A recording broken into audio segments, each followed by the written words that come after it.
Okay, so in this part, what we're going to be talking about are some of the strategies for us to be able to fast healthily and also to basically gain some control over our health and to reset our bodies, inshallah. What I'd like to say as a preamble really is that it's not all about nutrition. It's not all about what we eat. Eating is one building block. Just like we have 5 pillars of our deen, Salah, Siyam, Shahada, Salah, Siyam, Zakah and Hajj, we have pillars of health. We have building blocks, and those building blocks comprise not just food, but they comprise our physical activity, our mental state, our spiritual health, our connection with Allah subhanahu wa ta'ala and with our friends and family. All these things have to be in balance, which is why I think Ramadan is a prime time for making these changes, because it allows us to basically stop feeding our material desires and to start feeding our soul. And once we feed our soul, change becomes easy.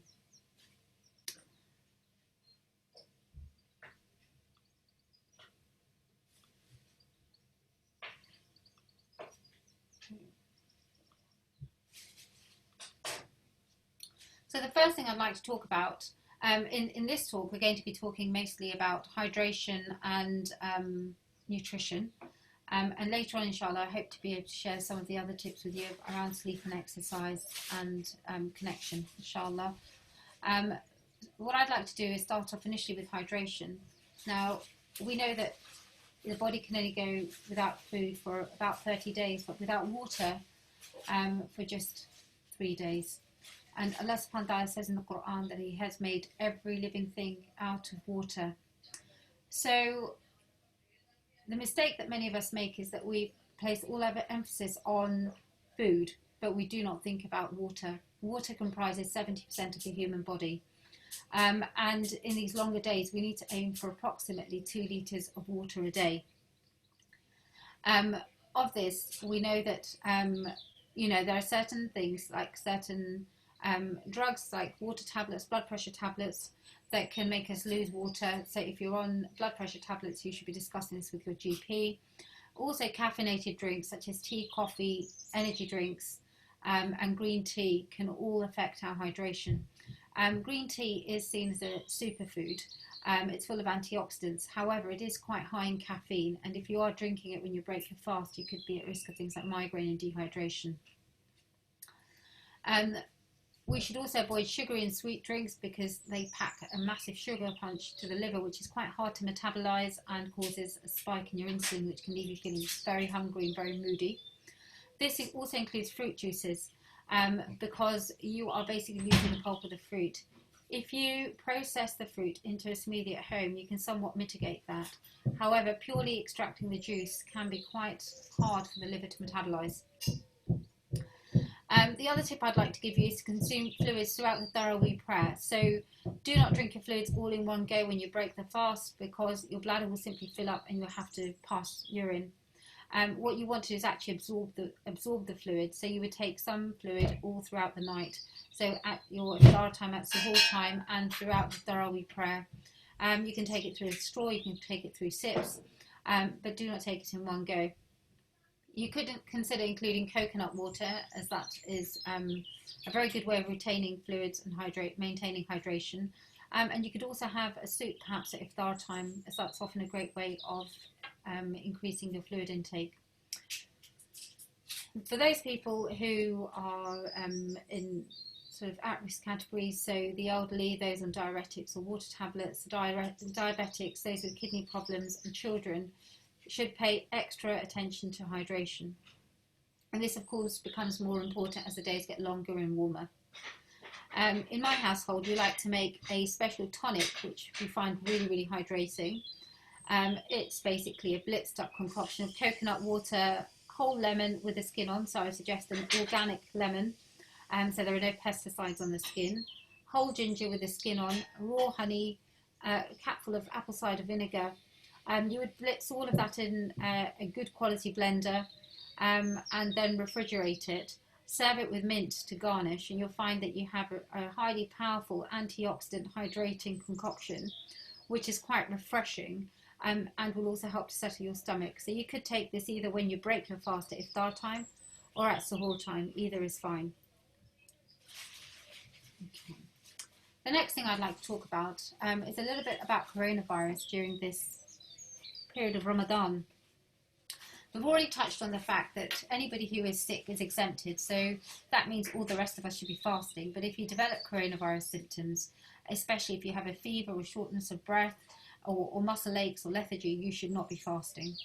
And even after you have completed your 14 days of self-isolation, you should discuss with your doctor before resuming fasting in case, you know, your body is still requiring the need to recuperate and catch up. I've also decided to bring up coronavirus because it is not just impacting our fasting, it's impacting our health in quite a big way. And there are many things that we can do to look after our health. And I think this should be a massive reminder to us in terms of how to reset, why to reset. Every single day we should be thinking about resetting our health and starting a new life and living a life of gratitude, inshallah. So we're all aware of the fact that we're not going to the masajid to pray Tarawih. The Jummah prayer has been cancelled. We're not seeing our families for iftar. And in fact, according to the hadith of the Prophet ﷺ, to not enter or leave a land with plague, hopefully we're all maintaining social distancing. And I will touch on how to maintain a community spirit, inshallah, in a later talk. But what I really wanted to focus on today was prevention. And the reason why I think we should stop and just focus on this right now, even though this is a talk about Ramadan and health, is that there is a lot that we can do.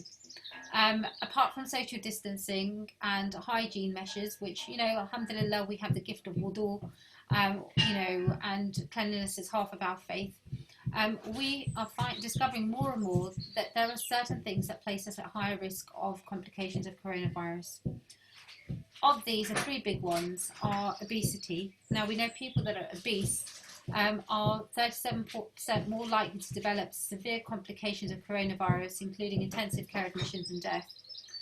And looking at the intensive care unit statistics, the majority of people going in are people with a body mass index of between 25 and 30. So these people are not even obese, they are a little bit overweight.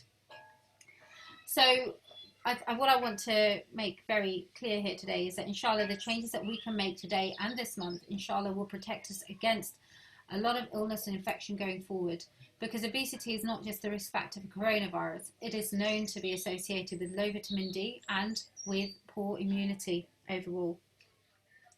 And with that comes type 2 diabetes, and we know that a quarter of our Muslim population in this country is diabetic, and that is also a risk factor for poor immunity and infections and significant complications of coronavirus, heart attacks and strokes. The other key thing that we're finding is that people with low vitamin D are 20 times more at risk of having significant complications of coronavirus. Now, again, being brown-skinned puts you at higher risk, being obese puts you at higher risk, but it seems to be something about living in the northern latitudes. There have been some papers around this that people living in the northern hemisphere have lower levels of vitamin D and more significant complications, and that would be us. And then, you know, this is a bit more complicated, but being black and minority ethnic, BAME, and we are still struggling to understand the multifactorial basis of this, but it puts us at considerably higher risk of death. We know the first 10 doctors who died of coronavirus were all BME doctors. May Allah subhanahu wa ta'ala grant them the status of shaheed and accept them into his mercy. Ameen. So really, the majority of us listening to this talk have a triple whammy. We're probably either a little bit overweight, you know, not fat, but, you know, carrying a little bit of belly fat. You know, we've probably got lowish vitamin D unless we are regular with our supplements and with our diet and try and get out in the sun. And a lot of us are probably BME, not all of us, of course. So this is really, really important. I want to be able to address these things. The other thing is metabolic health. So there are those people who are slim and are still dying of coronavirus, or, you know, their time has come. I want to talk about the concept of metabolic health. Now, we all know what fat looks like on the outside of the body. You know, we can all squeeze those love handles, feel that belly, you know, feel that waist in our trousers. We may not be getting enough exercise as much as we usually do, and we can feel our clothes tighten up. Now, that really is a blessing from Allah subhanahu wa ta'ala, because it's a reminder to us to do something about it. When we see it, we can act on it. The difficulty is when you don't see it. So fat around the organs, around the liver, the kidneys and the heart is actually toxic and poisonous fat. It's highly, highly inflammatory. And it can affect our life expectancy.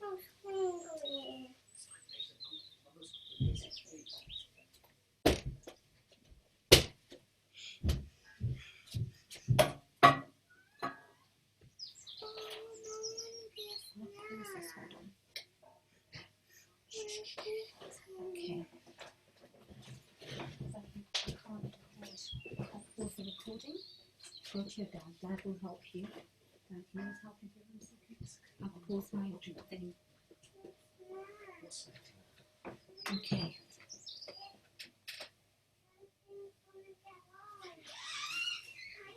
Okay. So as I talk about this, some of you might have heard of the term TOFI, thin on the outside, fat on the inside. Now, this is exactly what's happening when your body has a metabolic dysfunction. So it is out of kilter. There may be something called insulin resistance, which I'm going to talk about a little bit later on, and you start to deposit fat around your organs. Now, you can be young and slim and beautiful, but still be very, very sick. And actually, that fat is a lot more dangerous than the fat on the outside. So, what are we going to do about this? Prevention, prevention, prevention. Okay, so at the moment, this is all a new area. The coronavirus epidemic, of course, is a new area. But we've known for a long time about how to reverse metabolic health. And I'm going to talk through some of those principles. And that should apply to every single person here. Inshallah. Before I do that, I'm going to talk a little bit about some supplements, because I always get asked about, well, should we be taking supplements? Should we not be taking supplements? And traditionally, the medical school, the medical field has been quite averse to supplements. However, I tend to think of it like this. You know, it's amazing how Allah subhanahu wa ta'ala said in the Quran that He is not ashamed to use the example of something small and insignificant, such as a natural mosquito. And we've seen that this tiny virus, something we cannot see, has brought us down on our knees praying to Allah subhanahu wa ta'ala. It has made the difference between life and death. In fact, it has claimed thousands and thousands of lives. And like this, for a long time, we were focused on macronutrients, proteins, carbohydrates, and fats. But what we're discovering is these tiny little things, these vitamins, these minerals, these phytonutrients, these things, these probiotics, these germs, these things we cannot see that are so fundamental to our health. I'm going to give you a list of some of the interesting ones that have been in some of the alternative medical literature and also some of the mainstream literature. So vitamin D, there's increasingly evidence that we should be supplementing this, especially if we're low, and that this might be an important way of preventing significant complications from coronavirus. The usual advice is 1,000 to 2,000 units a day. However, Public Health England do say that you can take up to 4,000 units a day. If you have any kidney problems or any problems with phosphate levels or calcium levels or underlying metabolic or hormonal problems, you should discuss this with your GP first. There's emerging evidence around the role of vitamin C. Now, this is still experimental, but there have been centres in China and New York that have been trialling intravenous, so vitamin C through a drip, and it has been suggested that it may have an antiviral quality. If you are going to take vitamin C, the recommended dose may be up to 1 gram 4 times a day. Again, this is from functional medicine background rather than mainstream medical background. Zinc and selenium are also known to be essential minerals when it comes to supporting health. And a very good source of selenium is Brazil nuts. 4 Brazil nuts a day would be adequate. There's also some evidence for something called quercetin, which is found in apples and quinces. Elderberry, but you should avoid elderberry supplements in autoimmune disease. Resveratrol, which is found in red grapes and blueberries, and curcumin, turmeric. And then all the other antioxidant fruits and vegetables, which is why we're going to talk a little bit about how to get a wide variety of fruits and vegetables into our diet. Now, as you can see, apart from the vitamin D supplements, and vitamin D is made in the sun, Most of these other things we will find in our food, and having a healthy, balanced diet is one way of getting these without having to buy 70 odd supplements. Inshallah.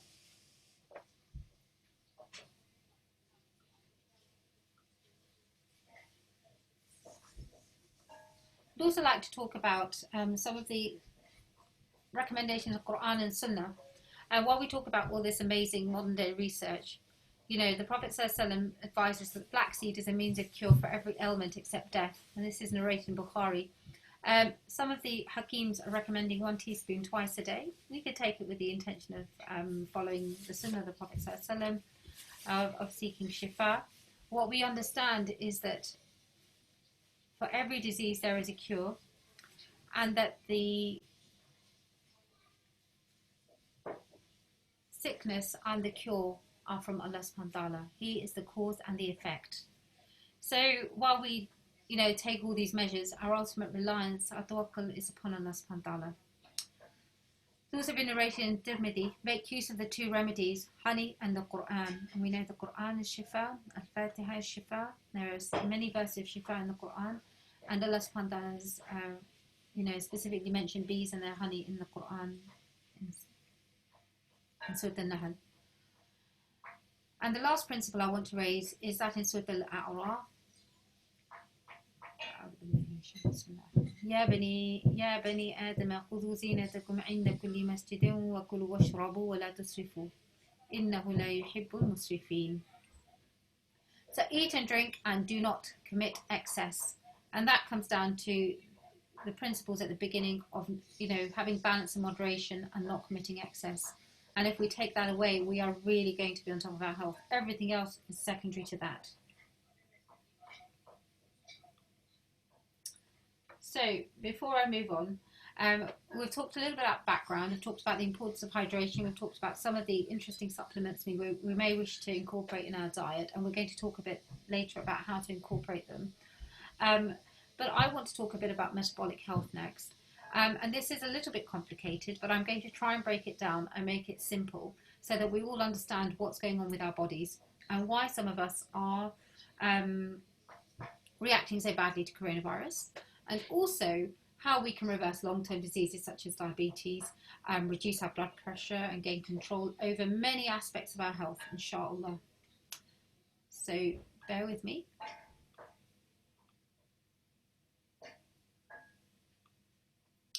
So we're going to talk a bit about insulin resistance and inflammation, the silent killers. In fact, you could call them the bad gang. Inflammation, what is inflammation? Inflammation is actually a goodie. It's a problem when it becomes, you know, when it goes into excess in the body. So inflammation is part of the body's natural healing response. When we have a cut or a wound or an injury, our body's natural response is to send some cells to heal it up, some inflammatory cells, some immune cells, and you know, the nature of this response is it makes the blood sticky and allows us to heal the wound. The problem is when this response becomes heightened, is an inappropriate response, is an excessive response. It's in the wrong place and the wrong time, and there's too much of it around. It's a bit like, you know, a bit of sweetness, a bit of sugar, a bit of fruit. You know, it feels wonderful, but when we have too much of it, it can be dangerous for us. So the problem with inflammation is that it can affect every single cell in the body. It can cause damage. It can damage blood vessels and make it more likely for clots to stick there. And it can release toxic chemicals into the body. Overall, inflammation underpins most of our modern day illnesses, such as diabetes, heart attacks, strokes, and cancers. What we're discovering now with coronavirus is that it's not necessarily the virus itself that's killing us. It's the body's response to the virus. So the body trying to heal itself up from coronavirus, which is why the response happens, not immediately usually, but after maybe a few days, is that initially there may be some small blood clots in the lungs, potentially, which can make us short of breath. In some cases, there have been reports of stroke, so blood clots being thrown off into the brain. And then that's followed by a cytokine storm. Cytokines are inflammatory chemicals, and these cause lung damage. They cause something called ARDS, which is when basically acute respiratory distress syndrome, which is where the lungs are flooded with chemicals that are actually trying to heal the body up, but in that process they can cause the lungs to become seriously damaged. So that's a bit about inflammation and why it's so important for us to reduce the inflammation in our bodies. Poor diet, stress, toxins and illness or injury can all drive inflammation. However, there's another driver of inflammation, and that is insulin resistance. Insulin resistance is when the body is not able to respond to insulin properly. So when we eat food, our body releases a chemical called insulin, which helps to balance out the blood sugar. However, in conditions such as diabetes, that response is not adequate, and the body is not able to maintain appropriate blood sugar levels. And that can cause damage and many of the inflammatory processes that we see in the body that are associated with diabetes.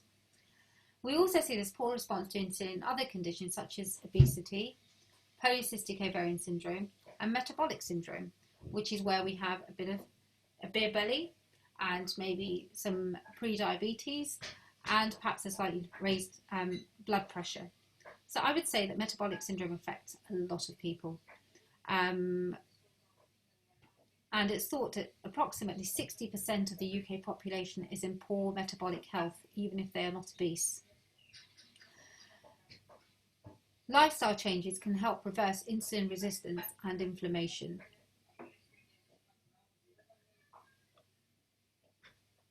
Before I go on to how we're going to tackle this, I'd just like to talk a little bit about our diabetic patients, simply because 1 in 4 of our Muslim population in this country are diabetic. And also because some of these approaches will be relevant to them, but they need to apply extra caution. Patients that are diabetic may be taking diabetic drugs, and most of these are safe to take alongside a balanced meal in Ramadan. However, some of these medications may need adjusting. If you're going to be fasting, you may need to monitor your blood sugar levels more frequently. You also need to be aware of the signs of hypoglycemia or low blood sugar, such as feeling hungry, sweating, tingling lips, feeling shaky or trembling, and dizziness. If you're feeling unwell, you should break your fast with a sugary drink or snack. And if you do not feel better within 10 to 15 minutes, you should seek urgent medical help.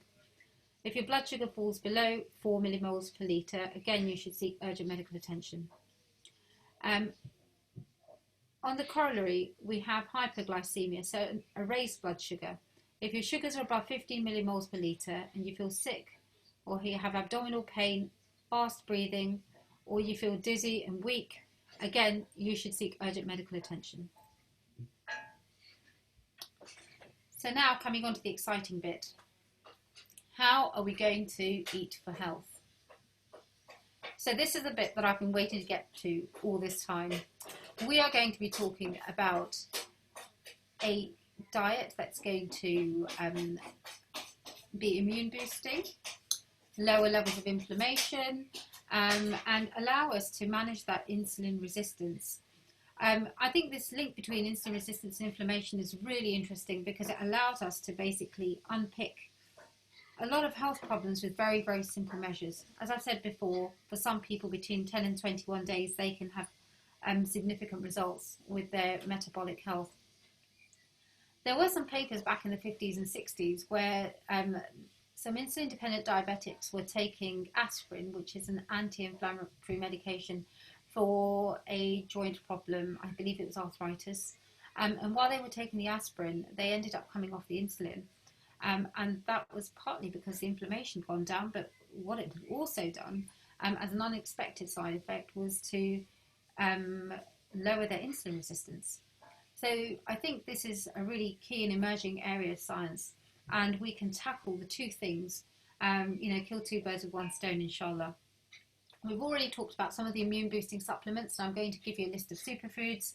And inshallah, in the forthcoming talks, we're going to talk about some of the pillars of healthy living, as we discussed earlier. So faith underpins everything for us. Actions are by intention. Nutrition, which we're going to talk about today, and ultimately nutrition is all about eating less and eating well. So eating halal and tayyib. The tayyib bit is a bit that's often overlooked. We're going to be talking about movement, how to move, how to exercise, how to come up with an optimal routine, the importance of rest and what that looks like in Ramadan, understanding our sleep patterns and other forms of rest, and our emotional health, managing stress and connectivity. So it's all in all, it's a balancing act. It's time for a reset.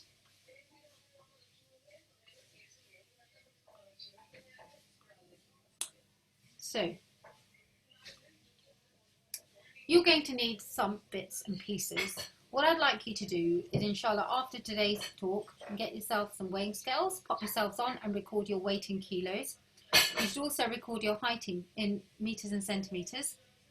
You're going to need a tape measure, and you're going to measure your waist, so around your belly button at the slimmest part of your waist, if we still have a waist, that is. And you're going to record your hip circumference across the widest part of your hips. And you're just going to note these measurements down for the next time that we meet, inshallah. So in about a week's time. You're also going to need to keep a diary. And in that diary, I'm going to ask you to note down a few things. So at the moment, we've had about a week of fasting, just over a week. And the first week is usually the hardest because unless you've been preparing during Sha'ban or you fast all year round, your body's been going through a detox process. It's been getting rid of a lot of toxins. It's been trying to shed and recalibrate its metabolism. It's been trying to process what's happened and understand whether you've gone into a starvation state. It may be coping with really, really bad food at iftar, so it may be coping with insulin spikes. But it's basically a healing process. And as we know, healing is not necessarily easy. No pain, no gain. So some of us may be getting migraines, we may be feeling tired, we may be feeling moody. But inshallah, this should be a temporary phase. And what I'd like to do is for us to become more mindful of our bodies. Our bodies are talking to us. They're communicating with us and they're telling us what we need to do. All we need to do is to be able to tune into them. That means listening to them, understanding the language that it's speaking to us, understanding what these symptoms mean and what's happening inside us, and asking our bodies what it would take for us to feel better. So I'd like you to note down your mood, your tiredness and your energy levels, whether you're getting any headaches or migraines, what your skin is like, have you come up in a rash, any acne, and any abdominal symptoms such as bloating, heartburn, nausea and constipation. I'd like you just to track these symptoms and these measurements every week, inshallah. And if you wish, you can continue to do this after Ramadan as well. So before I move on, we're going to be using these measurements to give us some loose parameters around our health. So what we tend to use is something called the body mass index, which is a comparison of the height and the weight. And for South Asian people, which is people of Indian, Pakistani, Bangladeshi, Sri Lankan origin, we should have a body mass index below 23. Because for some reason, when we go above 23, we start to become metabolically unfit. For most other people, it's a BMI of 25 and above. So that's the first thing. The other thing is the waist and hip ratio. So you're going to divide your waist circumference by your hip circumference. And in women, that should be less than 0.8. And in men, that should be less than 1. Again, this is quite a sensitive marker of our metabolic health. But we know, as I've said before, that you could have fat around the organs, and it may not necessarily be able to be a marker for that. So we are going to be taking a low-carb, anti-inflammatory, immune-boosting approach, inshallah. And what I've done is I've modified the diet so that we can apply it very safely in Ramadan, because remember, we've got the added intervention of the fasting. And I'd like to be able to make it easy for you so that, inshallah, we can continue this after Ramadan, and if need be, we can step it up using some of the websites such as dietdoctor.com or diabetes.co.uk to be able to have a more advanced and stricter version of this when we're not fasting all the time. So I'm going to share some slides and talk you through the changes that I hope we're going to be able to make together as a community. My hope and wish for all of us is, inshallah, to build a community of health and iman. So as Ali radiallahu anhu mentioned, the two greatest blessings are health, as-siha, and al-iman, faith. And inshallah, when we bring these together, we can become a powerhouse of goodness and productivity, inshallah. not just in our physical health, but also in our mental health, in our relationships, in our energy, in our productivity, in our work. It underpins everything.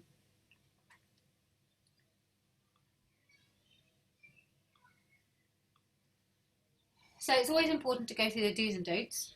And, you know, it's probably better, I think it's quite apt to look at how Sheikh describes, you know, the halal and the haram. Now, we're not talking about halal and haram here, but if you know the haram, the rest is all halal. And what we're trying to do is get from the halal to the tayyib here. So I'm going to tell you what you need to avoid, and everything else will be, inshallah, fine. So the first thing is to cut out sugar and artificial sweeteners. If you feel desperate to have a sugary treat, remember that is going to cause an insulin spike. Try and limit that to once a week. But certainly please don't take artificial sweeteners, because your brain is not able to process them and they end up being toxins. By the same token, if you can avoid dried fruits at this time, except the dates that we have at Suhoor and Iftar, milk chocolate, candy, bakery, juices, squash and sugary beverages, as we discussed before, that's a pure sugar hit. There's nothing to slow down the absorption of the sugar there. Coffee and tea during Ramadan, simply because of the caffeine and the dehydration, the palpitations and the heartburn that these beverages can cause. To also avoid energy drinks, as we mentioned before. Deep fried foods, because it's difficult for the body to break down fats. They sit around a lot longer in the stomach, waiting to be digested, and can lead to heartburn. Processed food and junk food, you can always check the ingredients. Are there more than 5 ingredients listed? If there are, God knows what you're eating. Especially if you're eating E-numbers and you're eating things that you don't recognise, you probably shouldn't be eating it.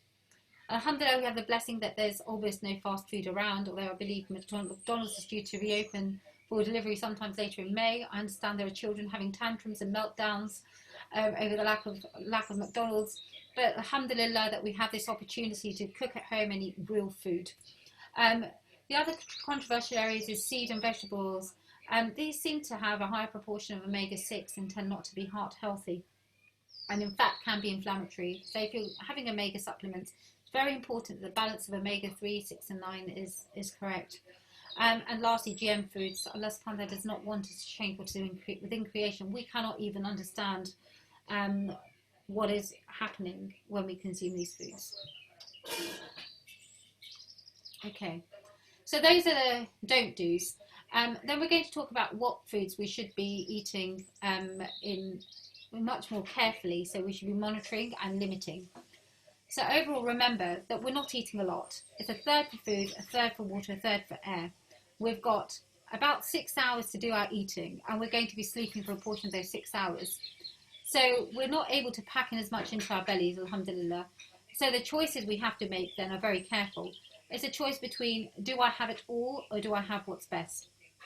And inshallah, I'm going to talk you through some steps to optimize the very best of food and nutrition, inshallah, for optimal health and optimal ibadah. So in terms, some of these categories might surprise you, but inshallah, there's evidence based behind this. So the first thing I'm going to suggest is limiting tropical fruits. So bananas, pineapples, mangoes, melons and papaya. If you're going to have these, perhaps put them into a fruit salad or have them occasionally, simply because they contain quite high quantities of sugar. And then excessive amounts of dairy or milk, because milk can contain large amounts of lactose. Obviously, many of us are, especially South Asians, are sensitive to lactose or lactose intolerant. However, switching to a full-fat cheese or a full-fat yogurt instead may be much more manageable, because the quantity of lactose is much lower. And the alternative to that would be nut milk, such as almond milk, which is high in protein and also calcium. I'm also going to advise you to limit your starchy carbohydrates. So traditionally low-carb diets have said to take starchy carbohydrates out, but that's actually quite difficult, and I don't want you to have to make too many changes all at once. So I'm going to suggest you reduce your quantity of bread, rice, pasta, potatoes and couscous by half, and that you then switch to whole grain options, so things like brown bread, brown rice, brown pasta and whole grain couscous. You could also try alternative grains. What better time to try when we're all cooking in the kitchen to try new foods? So something like quinoa is a great alternative to couscous, as is amaranth. You could also try buckwheat flour, which is great for pancakes and also baking. And you could try almond and coconut flour which is also really, really good. It depends on personal preference. Remember that they don't contain gluten either, so the way they hold together may not be the same. You may get more flatbreads rather than raised breads. You could also try switching to root vegetables instead of potatoes, such as turnip, squash, sweet potato. Again, these are starchy, so please eat these in moderation. But potato can be an anti-nutrient as well, so root vegetables would be a good alternative. So what are we left with to eat? You'd be amazed. You just think that I've told you not to eat anything, but alhamdulillah, Allah subhanahu wa ta'ala has given us so many foods, so many new foods, old foods, and so much creativity with what we can eat. So the first thing is really to eat the rainbow: red, yellow, blue, green and brown. You know, your fruits, your vegetables, your nuts, your seeds, your proteins could all go into a wonderful salad at iftar time. You need plenty of hydration and plenty of fibre. Fibre can include whole grain oats, because whole grain oats have something called soluble fibre, which helps to level out blood sugar levels and cholesterol, and keeps the bowels regular, gives you a sensation of fullness, and provides plenty of ongoing energy through the day. You could consider adding in fermented and live foods, unless, of course, you're not allowed to eat live foods. For example, you may be pregnant or breastfeeding, or be unwell for some other reason. But things like yogurt, cheese, kimchi and sauerkraut have plenty of healthy bacteria that help to not only regulate the immune system, but also help to release nutrients from food and fight back bad bacteria, which can cause things like bloating. The difficulty is we don't always know how the body is going to respond to certain strains of these bacteria. So there may be some bloating to begin with. And for these live foods to be effective, so the probiotics in these foods to be effective, there needs to be plenty of fibre, such as unripe bananas and oats, for the bacteria to thrive. We should also be trying to eat organic and local as much as possible. And to be honest, my dream right now would be to have some fresh, fruits and vegetables growing in my garden. Really, alhamdulillah, to work with the soil, which carries healthy probiotics, which go into our gut. We know that handling the food in itself is a great thing for us. When we wash dishes, people that wash dishes by hand have a lower rate of allergies than people that use dishwashers, simply because of the probiotics and the food and the leftovers. And by this token, we can eat eggs, meat, fish, tofu and poultry. Please try and have organic and sustainable options where you can. Vegetables, especially vegetables that grow above the ground, nuts, seeds, chia seeds, Brazil nuts, and healthy fats, all in moderation, of course, including olive oil, avocado oil, small amounts of cultured butter, ghee or butter, and coconut oil. But remember, it's not all about the eating. What we eat is one part of it, but how we eat is a bigger part of it. And that's why so much of the Sunnah is dedicated to the manners around eating. And so much of what we teach our children at the beginning, in the early years, is about table manners, because eating is a social experience, it's a spiritual experience, it's a very grounding experience, it's a communal experience, and it's a powerful experience, and it's very much connected with our sustenance. So the etiquette that goes with it is equally important. And one of the reasons we're struggling so much is that not only are we not having tayyib food, organic and beneficial and nutritious food, is that we're not eating the right way. We're eating on the go, we're eating without the right other, we're eating for the wrong reasons, and we are eating mindlessly. I would like to suggest two things. The first thing is that when we come to food in a starving state, we make very, very poor choices around our food. This is why it's highly recommended that the whole family, especially those who are fasting, are involved in working with the food and in the food preparation. What you'll find is with the food preparation, I'm just going to do a little experiment with you. In fact, the best way is just to demonstrate it practically. So I'd like you to shut your eyes. And for a moment, just imagine you walk into a beautiful, clean, sparkling kitchen of your dreams. The sun is out. You've got some beautiful herbs in the kitchen windowsill. You go to the fridge and you pull out a fresh, zesty lemon. You pop it on a chopping board and you take a knife and you slice that lemon open. And as you slice the lemon, you just notice the aroma of the lemon, the zesty fragrance that fills the kitchen. You feel the juice dripping out of the lemon. and you just absorb it all. Now open your eyes and just see what you noticed. Many of us will have felt our mouths salivating, and perhaps might even have been able to see and smell the lemon. Now, subhanAllah, this is an amazing response that Allah subhanahu wa ta'ala has created within us. It is the first step of digestion. It is priming our brains ready for that eating, ready for that process. So, you know, when the family gets involved, your brain is already processed. You've already, in fact, done some of that eating, some of that digesting. Your body is in a much better place to digest the food. It's in a much better place for you not to be starving. It's had that security that there is going to be food there, and inshallah you'll be able to make better choices and enjoy your food better. The other thing that I want to talk about how we eat is about mindful eating. Now, mindful eating is very much a part of the Sunnah, where we sit as a community. We have adab, we start in Allah's name, we end with Allah's praise. We may eat communally.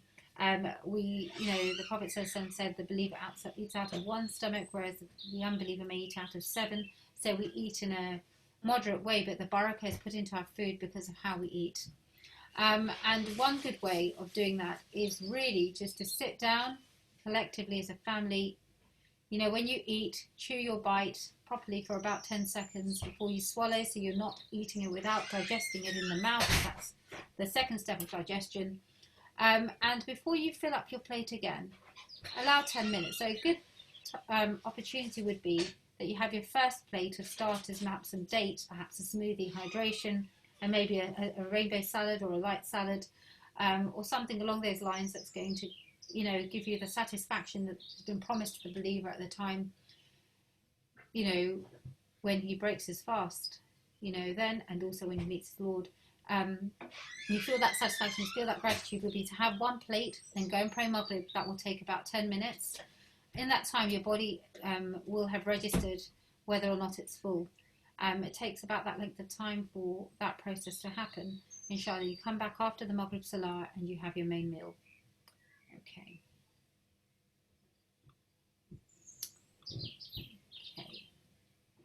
So, in terms of some practical tips now, in terms of suhoor and iftar, what I'd like to suggest is that if at suhoor time you want to be going for complex carbohydrates and protein. You want to, at all meal times, make sure that you're hydrating adequately, so that's water or coconut water. At suhoor time you want to go for low salt meals, otherwise you feel quite thirsty through the day. Low GI foods, so they do not cause a sugar spike, and that will be the kinds of foods that we're talking about later, you know, that we've already spoken about, inshallah. You could go for things like overnight whole grain oats or porridge with nut milk, or nuts and seeds and berries. One good tip would be to keep a supply of frozen berries in your freezer, so you can just add them in and they don't go off. You could have eggs or omelette, you could add some vegetables in there, you could add some feta cheese in there. You could have some roasted salmon with cream cheese and a wholemeal toast and side salad. I would suggest roasted salmon as opposed to a smoked salmon, which is very high in salt, whereas with the roasted salmon you can control the salt. Or a pan-fried salmon if you really feel you need something quite filling. You could go for Greek yogurt with fresh fruit and chia seeds, or an avocado smoothie, which is avocado, chia seeds, honey, coconut water, pear and almond milk.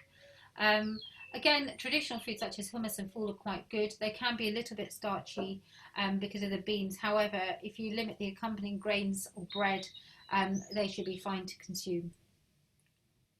At iftar time, you want to go for simple carbohydrates, so you break your fast as per the Sunnah with some dates, which are really, you know, an amazing complete food with amino acids, carbohydrates, proteins, you know, and many trace minerals. You want to avoid sugar, fried or fatty foods, which are difficult to digest. You want to maintain the hydration. We talked earlier about the ginger and lemon tonic, which you might want to consider at iftar time to avoid IBS and bloating. You would go for a rainbow salad, and then anything else that you like within the rules that we've discussed. So you're going to really go for whole grain options, avoid your deep fried options, avoid processed foods, and cut your starchy food by half.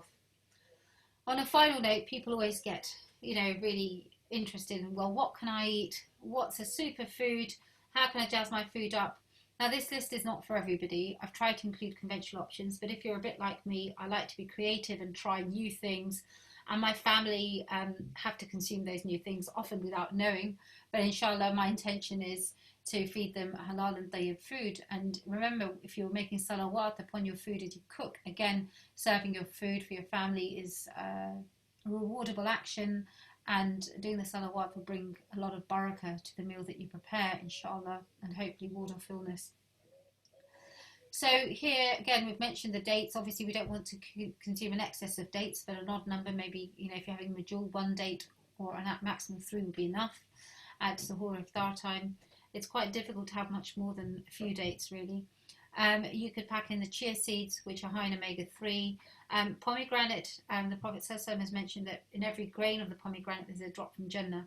Pomegranates are very, very high in antioxidants, which basically fight damaged cells and damaging chemicals. And one of these chemicals is from a family known as polyphenols. In fact, it's got a higher level of antioxidants than red grapes, which we mentioned earlier as being a good source of resveratrol. Seaweeds are amazing. They're highly anti-inflammatory. You could try dulse, which is a good source of iron. Kelp and spirulina, which are high in omega-3 and antioxidants. Blueberries and elderberry, again, they're high in resveratrol, and elderberry may have antiviral properties. However, it should be avoided in people with autoimmune conditions. But there's emerging evidence that curcumin, which is the active chemical in haldi or turmeric, is highly beneficial. But for that to be active, you should take it with black pepper. Again, eggs are a superfood. Eggs are one of the most satiating foods around. So you have an egg, you feel full for a very long time. They're low in calories and they're high in healthy fats and vitamin D. Brazil nuts, again, are a good choice because they contain selenium, which is excellent for the immune system. Broccoli, again, fights inflammation. So if you have had something naughty, it would be worth pairing it up with some broccoli, which will get to work almost straight away.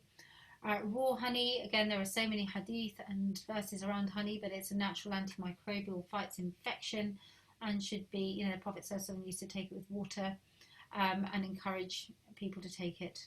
And of course, as I mentioned before, there are many blessings in all of Allah subhanahu wa ta'ala's creation. So the best thing would be to really have a healthy, balanced, rainbow-coloured diet, avoiding the sugary and processed foods, really, and try to eat so that you have a third left for air and you've got a third for hydration, and then keep your carbs low. So I hope this has been helpful. It has taken a bit longer than I'd anticipated, but I'm really, really excited, inshallah, and I very, very much hope and pray that this Ramadan is going to be a transformational one for all of us, where we really reset our health. As a community, we start to take our health seriously, and inshallah we become full of energy, good health, and we can be true vicegerents of Allah subhanahu wa ta'ala because we have looked after the bodies that Allah subhanahu wa ta'ala has given us. Please forgive me for any mistakes, inshallah, and I hope to come back to you with the next part of this series. I've never been online like this before, so I ask your forgiveness if my delivery has not been good or adequate. I have had a few issues trying to get the technology right, but I've done my best, inshallah. Jazakumullah khairan. Assalamu alaikum wa rahmatullah.